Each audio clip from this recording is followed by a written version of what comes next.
కృషి ఉంటే మనుషులు ఋషులవుతారు, మహాపురుషులవుతారన్న యుక్తికి శ్రీ ఎన్టీఆర్ జీవితమే నిదర్శనం. శ్రీ రామారావు గారు కృష్ణా జిల్లా నిమ్మకూరు గ్రామంలో 1923 మే 28వ తారీఖున నందమూరి లక్ష్మయ్య చౌదరి వెంకట్రామమ్మల గర్భశుక్తి ముక్తాఫలంగా ఈ గృహంలోనే జన్మించారు. చిన్న వయస్సులోనే వేదం, ఉపనిషత్తులు అభ్యసించారు. గుంటూరు ఏసీ కాలేజీలో BA డిగ్రీ పూర్తి చేశారు. విద్యాభ్యాసం పూర్తయిన పిదప పుణ్యమూర్తి బసవతారకం గారితో వివాహం జరిగింది. సబ్ రిజిస్ట్రార్గా అదే పట్టణంలో ప్రభుత్వోద్యోగిగా పనిచేశారు.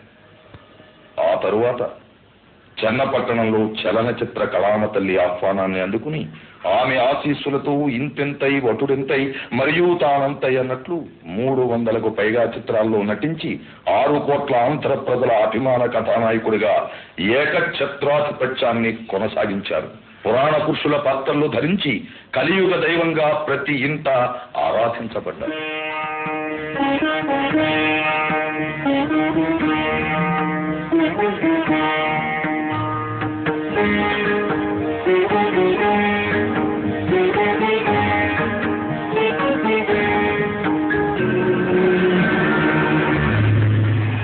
శాంతియుత పోరాట మార్గంలో పూజ్య బాపూజీ పిలుపునిస్తే భారతదేశంలో తెలుగు భూమి ప్రతిస్పందించింది.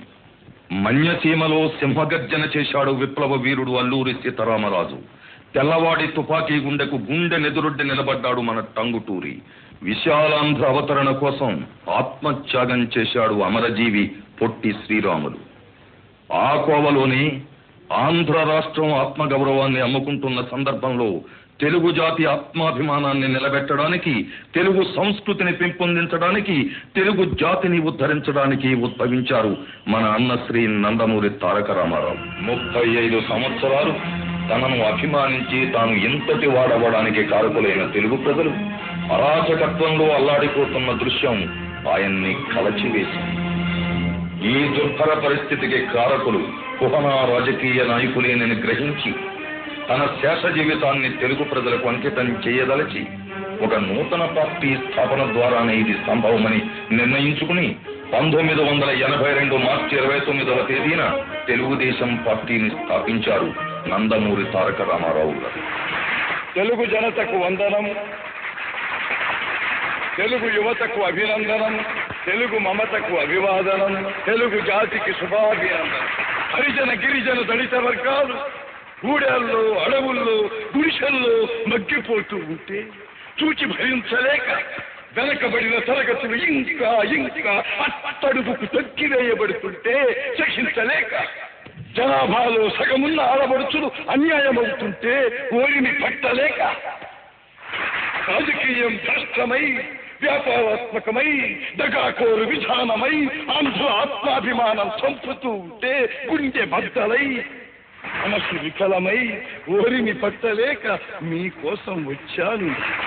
ఈ తెలుగుదేశం శ్రామికుడి చెమటలో నుంచి, కార్మికుడి కలిగిన కండరాల్లో నుంచి, రైతు కూలీల రక్తంలో నుంచి, రైతు కూలీల రక్తంలో నుంచి, నిరుపేదల కన్నీటిలో నుంచి, కష్టజీవుల కంటి మంటల్లో నుంచి, అన్నాస్తుల అక్కందరలో నుంచి పుట్టింది ఈ తెలుగుదేశం.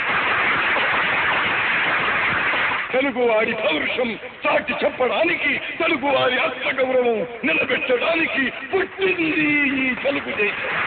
ఆశీర్వాదం, మంగళాక్షరం. ఆ దృక్పథంతో పార్టీని స్థాపించి ప్రజల్ని ఉత్తేజపరచడానికి, వారిలో నూతన రాజకీయ చైతన్యం కలిగించడానికి చైత్రయాత్రకు బయలుదేరి పాంచజన్యం పూరించాడు. కదిలింది చైతన్య రథం, తెలుగు జాతికి నాగది తిరుగులేని ఆయుధం. కదిలింది చైతన్య రథం, మన కోసం కుబేరుడే కుచేలుడే వచ్చినాడు.